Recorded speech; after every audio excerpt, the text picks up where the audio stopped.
well, the last one I've heard, with the WDR big band with Bob Mintzer. Right. And I listened to it yesterday, and I was just blown away by the arrangements and your playing and everything. And I just wanted to ask you, how does this thing happen, the Blue Soul project and album? And if you can talk me through it. Yeah, I've known Bob Mintzer for many years, and always he's been a friend. I did some. Was a guest with my trio on some gigs, and the last 2 years I've been making this project called 8-Track. Yeah, which was taking tunes from the 70s. Mm-hmm. And kind of putting my own, trying to arrange they're amazing. My group. It's been very, very nice because people have enjoyed it, and it's. I listen to Pretzel Logic today. When people hear a song they've heard before, like you can kind of bring in some people that might not necessarily be hardcore jazz fans that will appreciate it.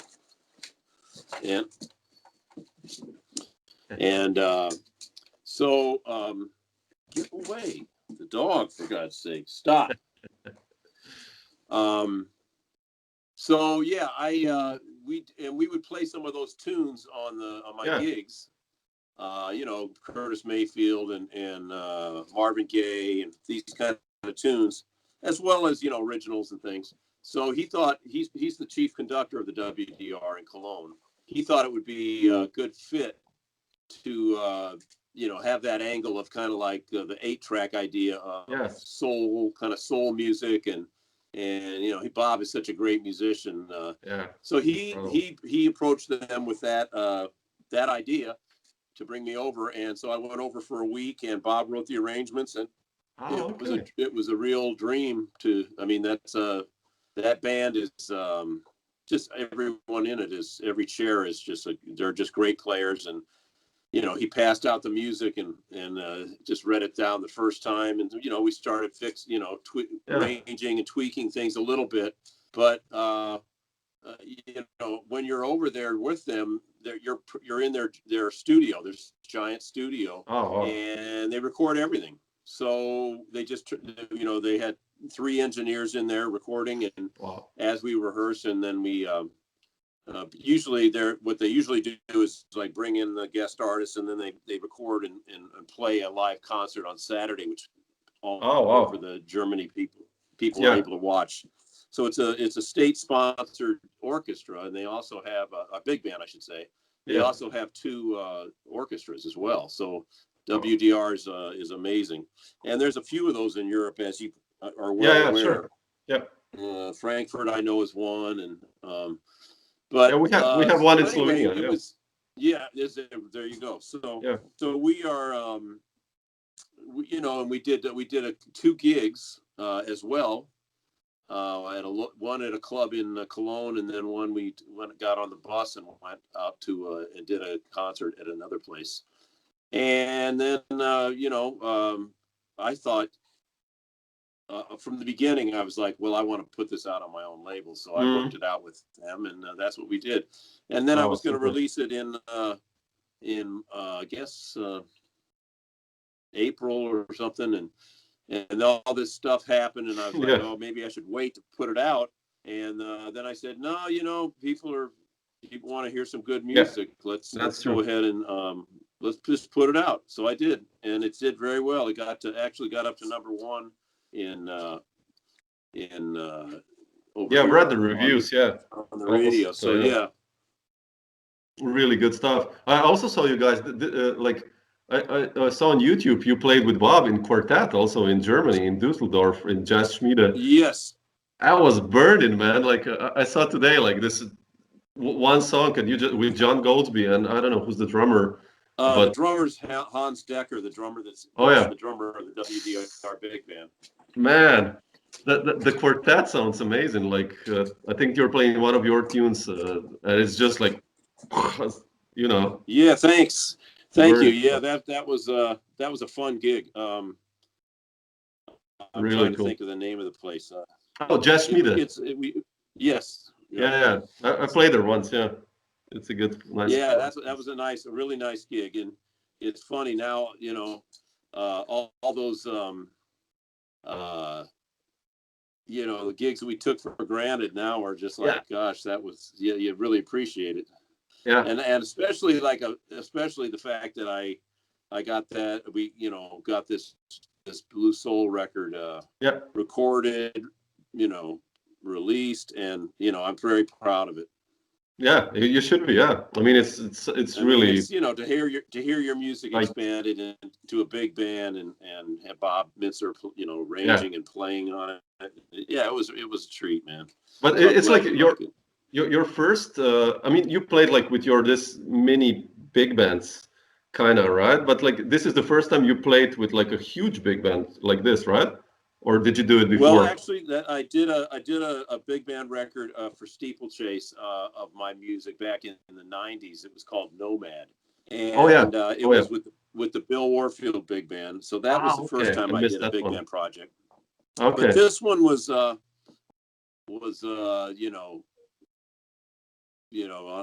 another level. How is it like? Like as a guitarist to be like a soloist in front of all those horns, and when they like it's oh man, it's a thrill. It's a thrill. There's a couple nice videos up on YouTube. Oh really? Of the I had to check it out. Okay, cool. Yeah, I could send them to you as those. It was a treat, man. It was a treat.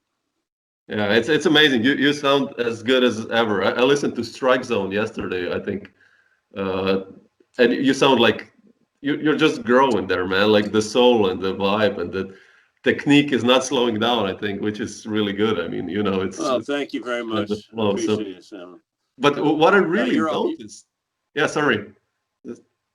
You're also a guitarist, Yeah, I've done like 25 albums on my own name as well, and like for labels, also for Steeplechase one album, and I've been doing some stuff. Yeah. Wow. So I got to check you out. Been around for some time, but yeah. Yeah, I've been. I guess I've been lately playing more solo guitar, right? Just concentrating on that. I have a teaching website at artistworks.com. Oh yeah. And so once a week I answer those. People send in their video responses to my lessons, and so that I have a camera set up here and everything in the studio down here. And so once a week I've been recording just whatever tune comes to mind, a solo guitar, and sometimes I post it up on social media. So that's been, and I got this old 1956 Gibson 125 that I call it my pandemic guitar. So I've been playing that. And there's a bunch of stuff up on social media. I'll check it out. I mean, like, but you mentioned solo guitar now. Like, how is it? Did you play like solo gigs? Okay, you mentioned this Birdland tonight. Like, but did you do like gigs, like really solo guitar? I've done. I've never done. If you watch this one tonight, that's my first one, like in a New York club. Oh, okay. Okay, wow. Even though there was no audience there, but it was still, knowing that it's going out all across the world. It's a challenge. It's tough, man. Right? Yeah. It's one thing to play like a chord melody ballad type tune or two, but to do a set. But I just played tunes, and I think it came out. I mean, there's if you want to be hypercritical, I'm kind of over that. I know, if I make mistakes, whatever. Yeah. Life is short, man. It's I'm going for I'm just going.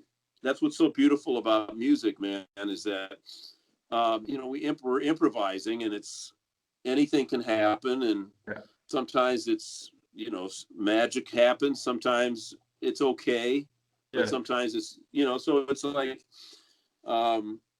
it's really a gift to be able to do this, to be able to play music, and but to play solo guitar. I mean, you know, I've done like weddings and things like this where I had to, or like a private party or things, you know, in the past where people wanted me just to play guitar. So I've done, you know, I know a lot of tunes, and Yeah, sure, of course. and I can just kind of start playing, you know, but it was, yeah, it was this was you know, I It's heard a little challenging. bit of it, you know, and so it's a challenge though. It's definitely Yeah. a challenge. I mean, you have a whole new respect for somebody like Joe Pass. Yeah, I mean, like That you, could you do it. know, you have like Joe Pass, let's say on the one hand, then you have, let's say, Ralph Towner, then you have someone like Ben Monder, and it's like, okay, you know, now I'm And gonna then do a. you have this new guy, the guy from Italy.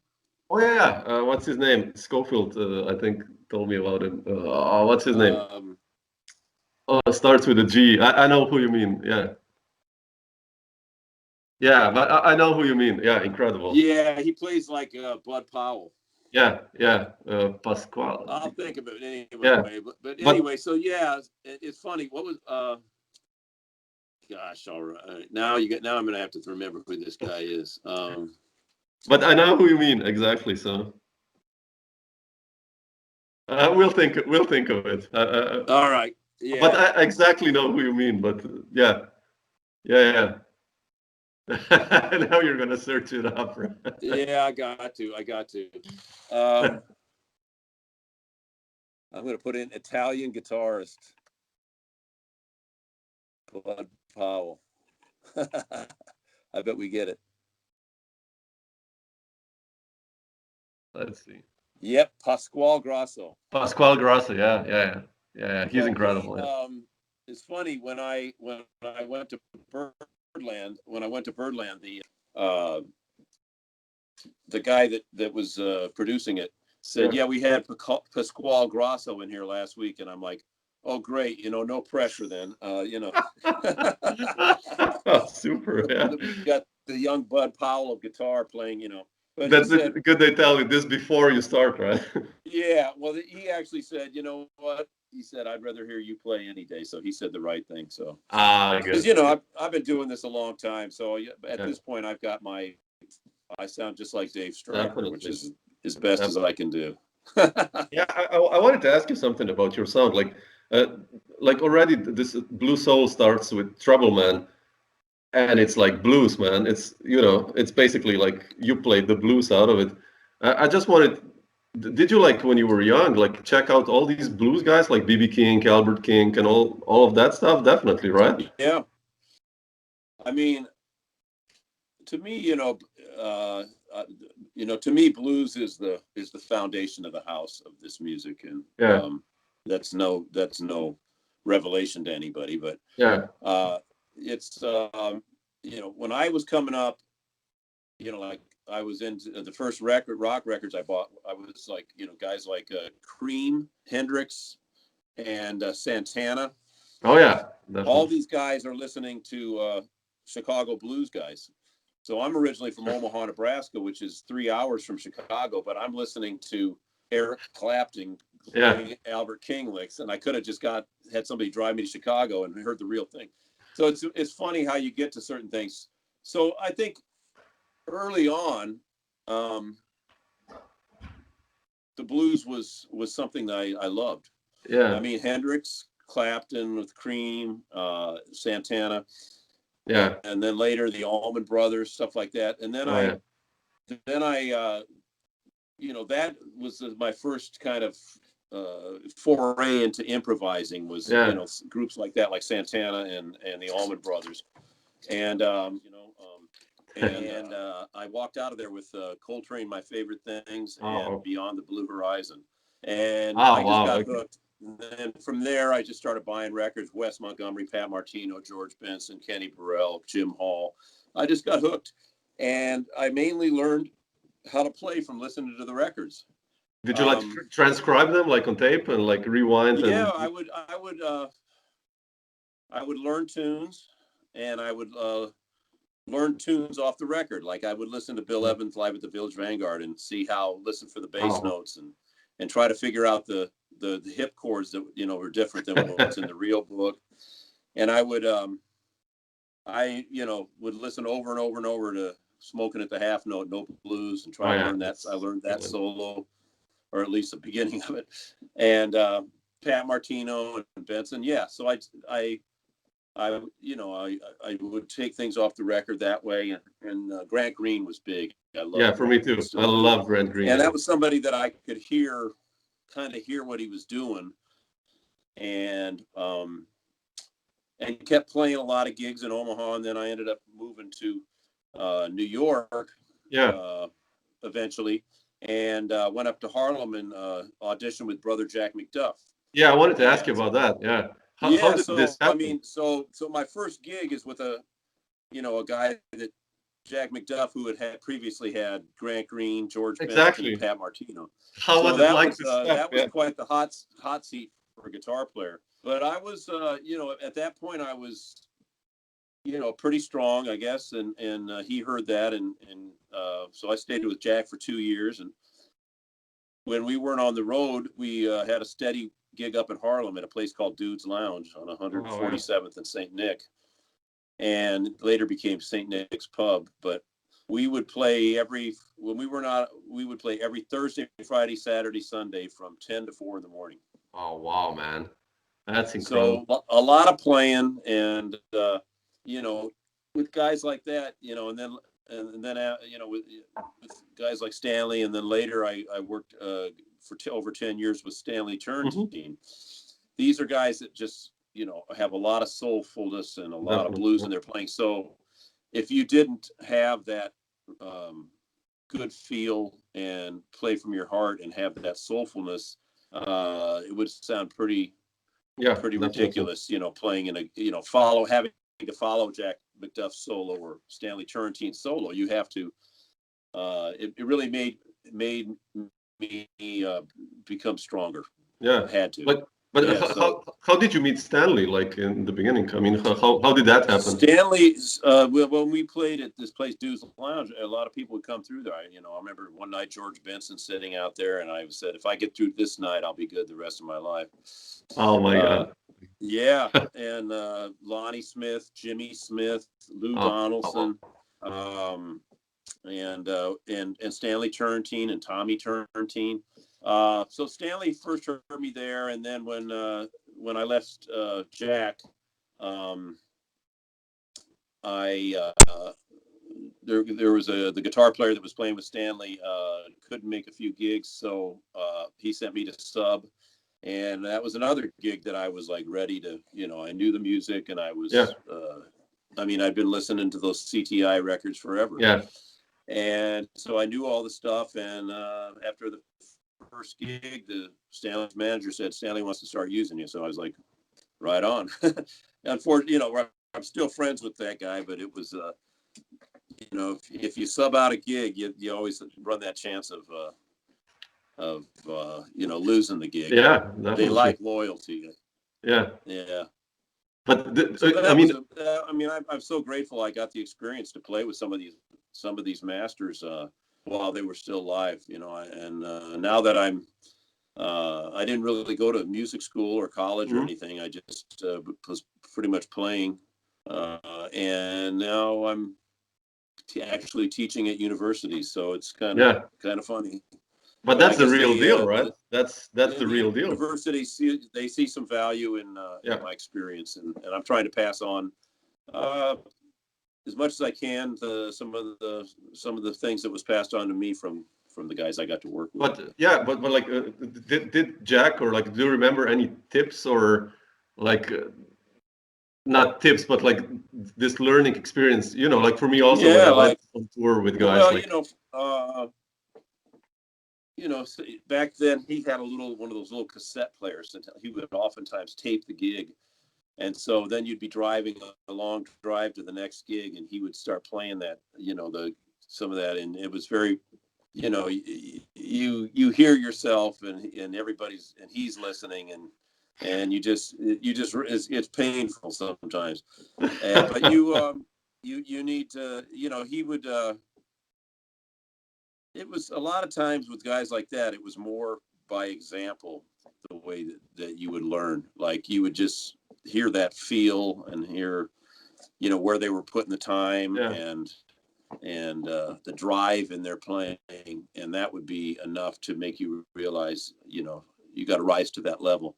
I mean, I remember the very first gig, we had driven all the way out to Los Angeles from New York, which is really far.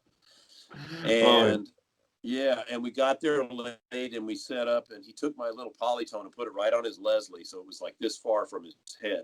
This is my first gig.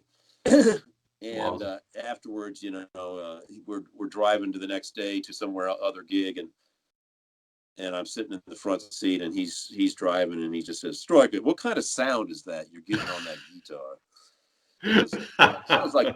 It sounds like T-Bone Walker or something. Maybe that's what you like. I don't know. So things like that. Like, okay, better get my sound together. Oh my God, how cool, man! That's so cool. Yeah, I love that. But there was many lessons. I can't really recall a lot of them, but it was more by example, I think. And Stanley did not. He talked even less about, if you got the gig, then you were expected to deal.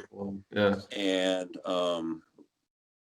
so he actually said less, but same thing, just having to play strong, good time, play with feeling, and be interesting. I mean, just because you're playing with a good feel and good time and soulfulness and bluesy or whatever, that ain't enough. I mean, you're talking about Stanley Turrentine, who had George Benson on his records, and Grant Green, and all at the so I mean that's some heavy stuff. So you can't just be bluesy. You got to also have some hip harmonic shit. And so after I played with Jack all those years, for many years I didn't play with the organ. I just played. I had a group of Steve Slagle as saxophone, guitar, bass, and drums, and I enjoyed that. And we did Monk, and we did our originals, and we did Ornette stuff. And I wanted to ask you that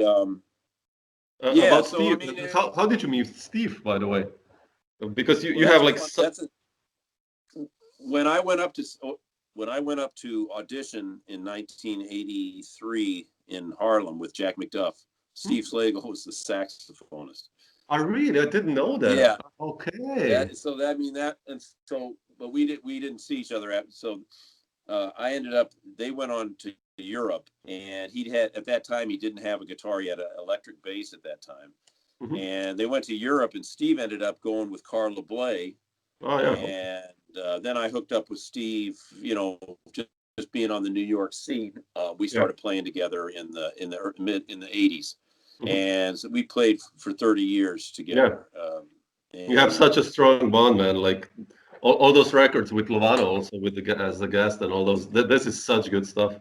It's you're like tied together. I just wanted to ask you, how do you keep? I love asking this. Like, how do you keep a musical relationship that lasts like for 30 years? How do you still keep it fresh? Because you still kind of kept it fresh all that time. How do you challenge yourself? Well, it's great to have a partner, a musical partner, and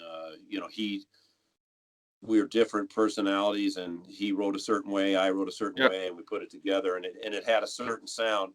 But just like any partnership, it's we're brothers and always will be, but it's right now I would say we're on a little bit of a hiatus from each other. We still talk to each other and do a few projects occasionally, but at this point I kind of am really just I'm like I got at my age or whatever, I just want to really be the leader and do my own stuff and call all the shots, and he wants to do the same, so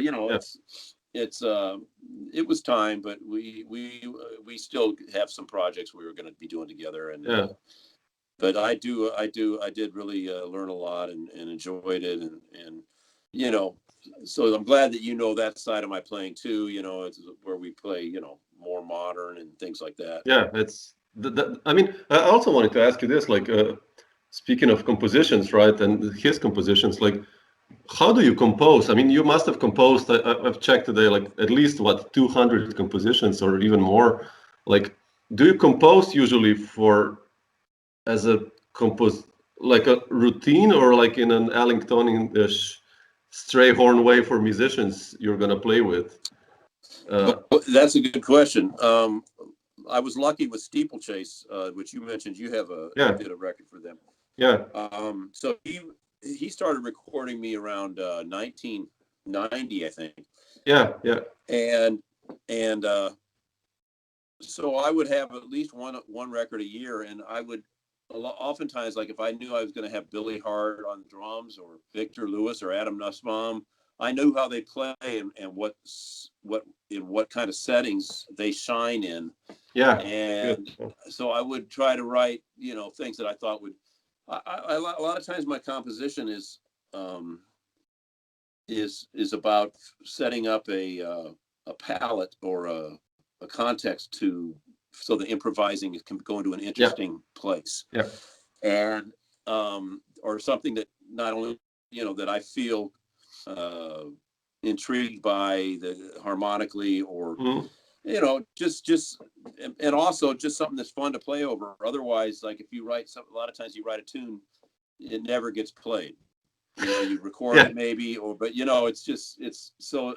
it's good to write tunes that that can continue on and be playable. Sometimes we can get into a thing where we write things that are compositionally hip, but are not that much fun to play. Yeah. So that's what I would do and having certain gigs coming up that I needed to write music for, or having a record date that I was going to do. That was always inspiring. We started talking about that at the beginning of this thing. I don't know if the tape was rolling at that time, but I'm doing that right now. I have a recording project coming up right now. So I'm thinking I got to write some more music, And how will you do that? Do you write on guitar or on piano, or? I write on guitar, and I usually a lot of times it'll be a chord sequence, that something interesting, or a groove, oftentimes a melody, different things. But recently, I just got this little looper pedal. Oh yeah. And I've got a Fender bass over there, and I'll just turn the metronome on and play a structure, and then I'll put some chords on it, and so that's been helpful for a songwriting tool. But I also have a hard disk recorder that I've made demos on, and so that's my process usually is we're lucky that we play a chordal instrument in a way. Yeah, definitely. So that we we can we know what harmonically the chords sound like. Yeah. And that's how I write. That helps, right? Yeah. Speaking of composition, like I wanted to ask you also this. Like I checked the records, and you played like with some of the best rhythm sections in the world, like from Scott Colley and Bill Stewart, from Jay Anderson, Adam Nussbaum, Victor Lewis, Ed Howard, all these incredible guys, right? How did you choose the bands for those steeplechase records? How did that come together? Because sometimes I was like, I followed like, okay, there's one rhythm section going, and then you came up with, I don't know, Bill Stewart and Scott Colley for that one record. And so how did you decide who to play with and what to play with also? Like to play? I've just been very fortunate. Some of these guys are my friends, and I've been in New York since 1980, and Victor Lewis is from Omaha. So we had a connection there. We didn't know each other in Omaha, but he took me, and Billy Hart was on my very first record. Yeah. And he's been in my corner since day one. So, and then other guys like Jeff Hirschfield, and there's just so many great musicians. Yeah, I know. And so it would depend what was happening in my life as far as what the record date was going to be. But and Steeplechase didn't have a very good budget, so sometimes I had to help pay for some of these guys. But that's money well spent. And Yeah. but I think when I did the trio record, I mean, Bill Stewart is one of my favorites. Yeah, and Scott I Colley. love Bill Stewart. Yeah. So that was my very first trio record, guitar, bass, drums. Yeah.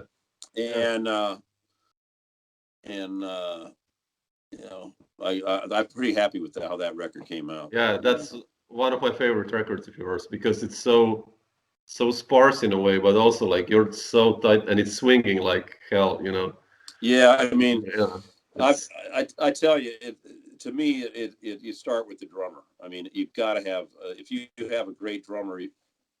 Yeah, everyone says that. You can go anywhere. You can go Yeah. anywhere, And Nussbaum, another good friend of mine. I mean, these guys are all as good as it gets. So Yeah, definitely. yeah, Yeah, that's very inspiring. Just playing with those guys, it makes makes the music go somewhere. definitely. I also wanted to ask you this, like speaking of this recording business, like why did you decide like to go on your own after Steeplechase? Like, why did you form Strikezone, and how do you see nowadays? What are the advantages and disadvantages, especially in modern times, having a label or not having a label? Like, I mean, you've been really successful, I think, like in the last 10 years with it, but how do you deal with this? Well, thanks. That's a good question. So, like I had done many records, probably 20 at least, for Steeplechase, and I'm grateful for those. But the reality is, the records don't get out to the writers, to the radio stations, and for you to make your career happen, people have to hear your music. Yeah. But we know that if you produce the record yourself, you can, for $1 or $2, you can get a CD. Yeah. Now we're in a different. Now everything is streaming, so that's another conversation. But we're talking about when I was doing my, starting my label and stuff, and I'm still making CDs because radio still wants them. Yeah, We definitely. still can sell them on certain gigs. But I realized that for me to go, take it to the next level and letting people hear my music, it would never work on a label with Steeplechase, where he gives you 25 CDs, a box of CDs, and then you got to pay $10 a piece for them after that. No, there's no way to do it. It will never work. And plus, I wanted to have control over the music completely, the recording and mixing to get the best possible sound, the packaging. And I said, I've done enough for other people. I'm going to do this all my own. And that's what I did. So I started my label, and I've been doing and I've had a lot of success. I started, you've probably heard some of the records. Yeah, definitely. Yeah, and I actually even produced one for my organ trio with Jared and Plenty Hunter.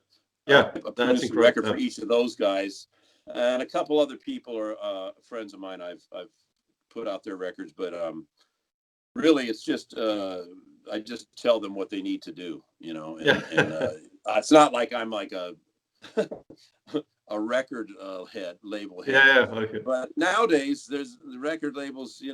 It's things have changed so much. It's not hardly even necessary to have be on a label. When we I agree. 10, 20 years ago, it was like you wanted to be on Blue Note or Verve. That would give you like a certain cachet, but that doesn't really exist anymore. There's Blue Note is still out there, but you can do it all on your own if you just work hard. Yeah, it's so many musicians nowadays, like the big ones, Dave Holland, and everyone, like has their own labels for years now. Like, it seems to be the artists want to have like you said, control over what you do, and it's also easier nowadays with Bandcamp and everything and all these things to do that. All my stuff's up on Bandcamp. Yeah, I checked it. Yeah, it's really cool that you have that. It's incredible. What is it? So you just put my name in davestryker.bandcamp.com and you'll find all my stuff on there.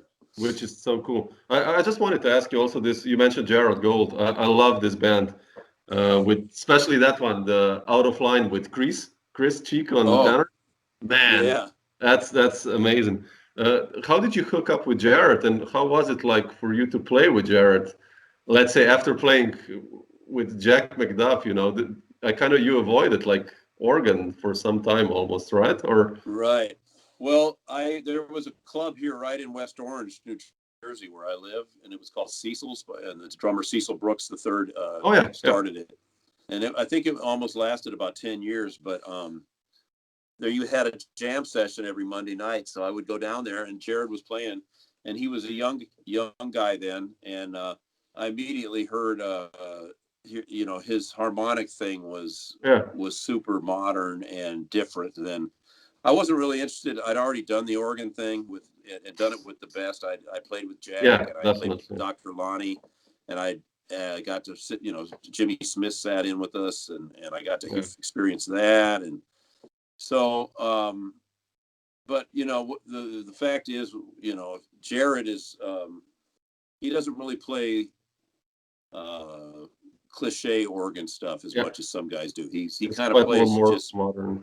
He plays himself.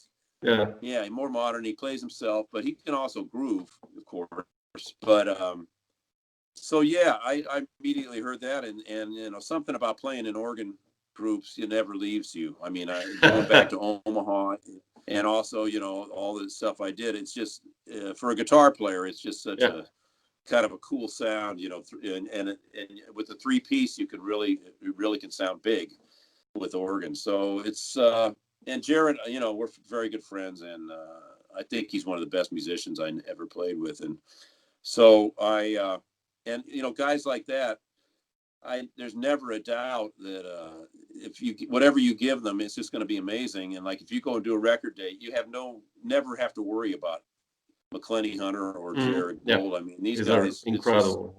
All you got to worry about is yourself, and that's what you want. Yeah, definitely. Yeah, cool. Yeah, I just wanted to slightly. I don't know if we can do that, but like you mentioned before we started, like that you're preparing a new record with strings. So can you just tell me a little bit more about that? Because I'm really curious. What's that about? It's something that I've always wanted to do, and but I hadn't been able to do it. And then I have someone who's going to help that said, hey, that thing we talked about, I can try to help you with that, as an executive producer. So right now I'm just in the stage of listening to things to get inspired. It's I don't know that much about the best way to do it, but it could even just be a string quartet that they doubled in the studio to make it bigger. It would be wonderful to have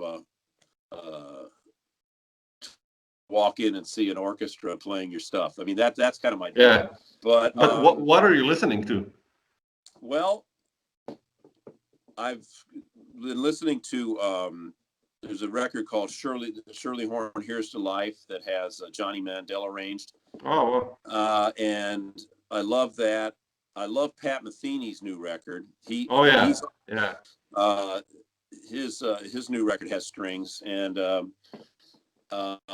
Keith Jarrett did a record called Expectations. Did you ever hear that one?